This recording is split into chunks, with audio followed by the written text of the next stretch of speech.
నిన్న కేంద్ర మంత్రివర్గం ఏర్పాటైంది. వాళ్ళు చాలామంది ప్రమాణ స్వీకారం కూడా చేయడం చూస్తాం.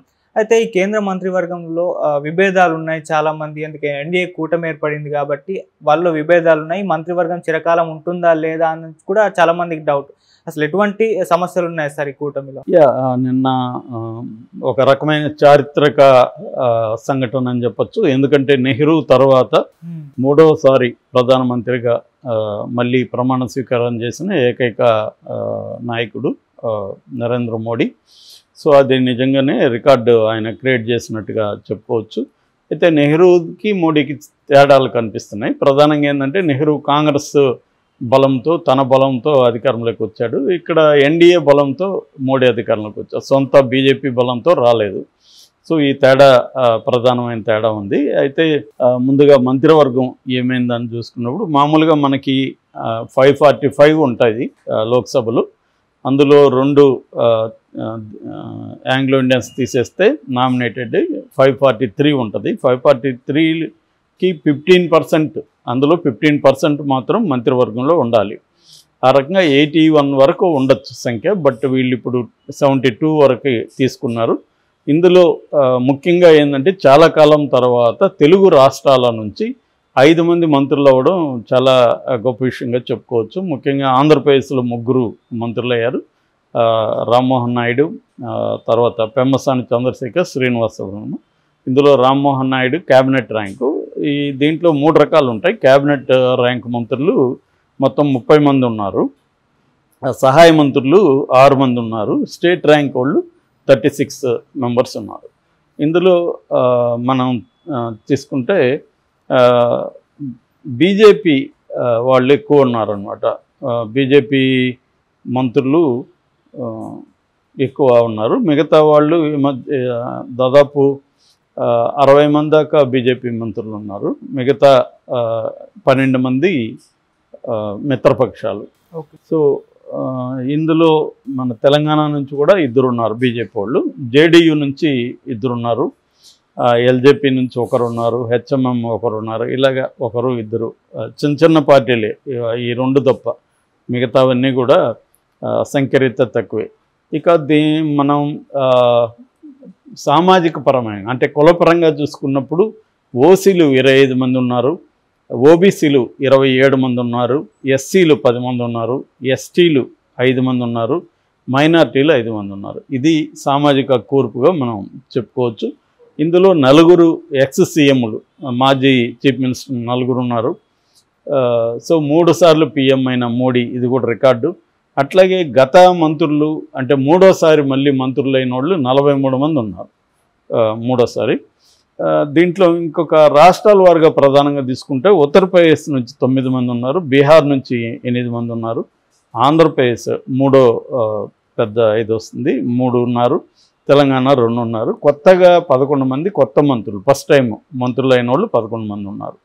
ఇంకొక విశేషం కూడా ఏంటంటే హర్యానాలో మామూలుగా అక్కడ అసెంబ్లీలో 90 సీట్లు ఉంటాయి, పార్లమెంట్లో 10 ఉంటాయి. 10లో 5 మంది గెలిచారు బీజేపీ వాళ్ళు. 5కి 3కి మంత్రులు ఇచ్చారు. ఇది కొంత విశేషం అనమాట. ఎందుకంటే ఇప్పుడు ఫర్ ఎగ్జాంపుల్ ఆంధ్రప్రదేశ్లో 3 ఉంటే 1కి ఇచ్చారు బీజేపీకి. ఇక్కడ 8 మంది ఉంటే 2కి ఇచ్చారు.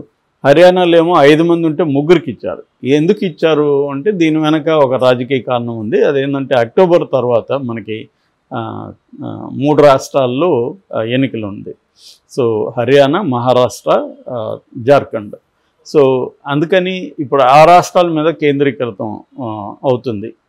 ఎందుకంటే ఇప్పుడు ఆ రాష్ట్రాల్లో ఆల్రెడీ వీక్గా ఉన్నాయి. ఆ రాష్ట్రాల్లో బీజేపీ చాలా పూర్ పెర్ఫార్మెన్స్ ఇచ్చింది ఈ 3 రాష్ట్రాల్లో కూడా ఇప్పుడు లోక్సభ ఎన్నికల్లో. ఇప్పుడు రేపు జరగబోయే అక్టోబర్ తర్వాత జరగబోయే అసెంబ్లీ ఎన్నికల్లో ఫోకస్ చేయాల్సిన అవసరం ఉంది. అసెంబ్లీలో బలం పెరగకపోతే ఓవరాల్గా తన బలం వీక్ అయిపోయే అవకాశం ఉంది.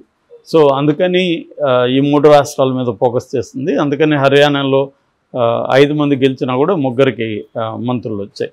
సో ఇప్పుడు ఓవరాల్గా ఏంటంటే ఆల్రెడీ ఎన్డీఏ కూటమిలోనే కొన్ని విభేదాలు ఆల్రెడీ బయటకు వస్తున్నాయి. ముఖ్యంగా తెలుగుదేశం నుంచి ఏమీ మనకు డిమాండ్లు అయితే బయటికి ఏం కనబడలేదు. కానీ స్పీకర్ మాకు కావాలని చంద్రబాబు పట్టుబడుతున్నట్టుగా అర్థమవుతుంది. కానీ వాళ్ళు స్పీకర్ ఇచ్చేదానికి సుముఖంగా లేరు. అట్లాగే రెండోది ప్రత్యేక హోదా కావాలని పట్టుబడుతున్నట్టుగా కూడా అర్థమవుతుంది. అది కూడా ఇప్పటికిప్పుడు వీళ్ళకి ప్రత్యేక హోదా ఇస్తే ఆల్రెడీ బీహార్ కూడా ఎప్పటి నుంచో అడుగుతుంది, మాది వెనకబడిన రాష్ట్రం అని.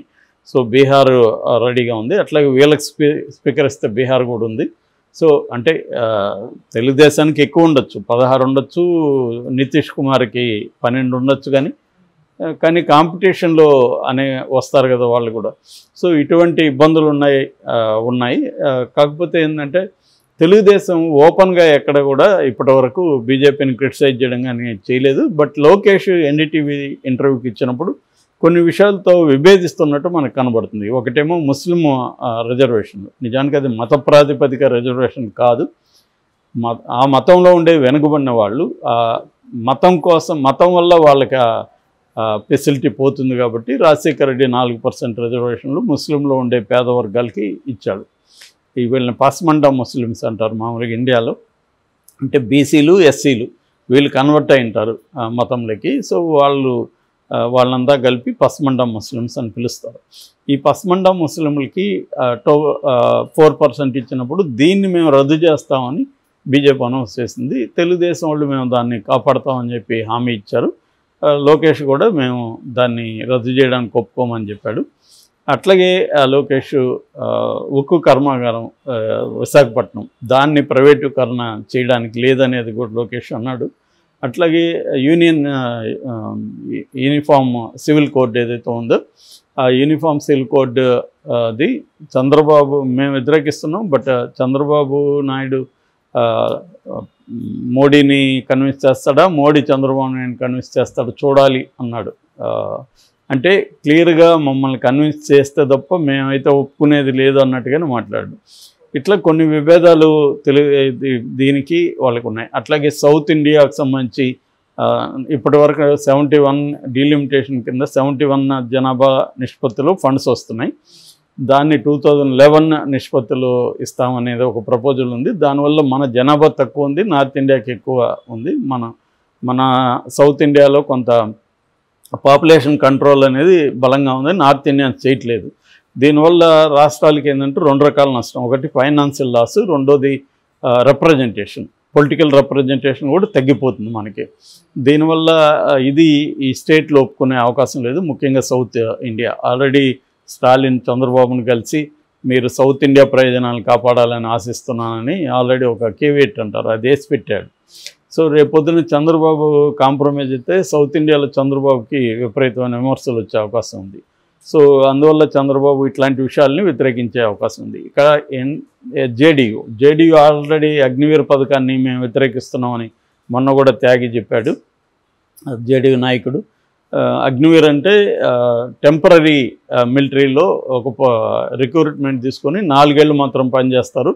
ఆ పనిచేసిన వాళ్ళల్లో 25% కంటిన్యూ అవుతారు, మిగతా 75% వాళ్ళకి ఏవో పెర్క్స్ అవి ఇచ్చేసి వాళ్ళని బయటికి పంపించేస్తారు. ఇది తీవ్ర వ్యతిరేకత ఆల్రెడీ నార్త్ ఇండియాలో వచ్చింది. సో దీన్ని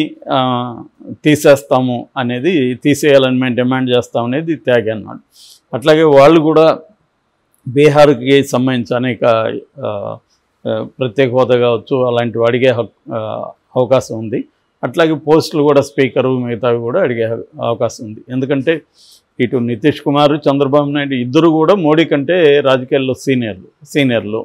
సో ఆల్రెడీ నితీష్ కుమార్కి చంద్రబాబుకి ఇద్దరికి కూడా ఒక ట్రాక్ రికార్డ్ ఏమంటే వీళ్ళు ఎటైనా జంప్ చేయగలరు, ఒకే దగ్గర ఉండాలనేది ఏం లేదు వాళ్ళకి అనేది ఉంది.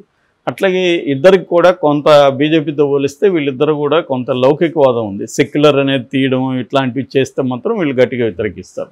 సో అనేక అంశాల్లో భిన్న అభిప్రాయాలు ఉన్నాయి. బీజేపీ అజెండాని ఎక్కడ అమలు చేయాలనుకున్నా వీళ్ళు అడ్డుపడే అవకాశం ఉంది.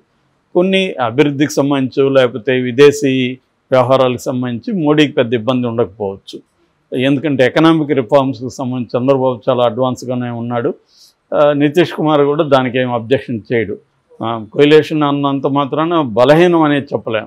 ఎందుకంటే మనకి పివి నరసింహారావు 90sలో చూసుకున్నప్పుడు ఆయన చాలా మైనారిటీ ప్రభుత్వం, అది కొయిలేషన్ మీద డిపెండ్ అయ్యాలి. కానీ ఆయన చాలా బలంగా సంస్కరణని అమలు చేయగలిగాడు. దానంతా కూడా ఆఫ్లైన్ అనే పుస్తకంలో వినయ్ సీతాపతి చాలా డీటెయిల్గా రాశాడు ఆయన ఏ పద్ధతిలో చేశాడు. అలా మోడీ మారాల్సి ఉంటుంది. ఇప్పటివరకు మోడీ ఏంటంటే ఒక రకమైన నియంత్రణతో ధోరణితో పనిచేశాడు. నేను మోడీ మోడీ మోడీ అని.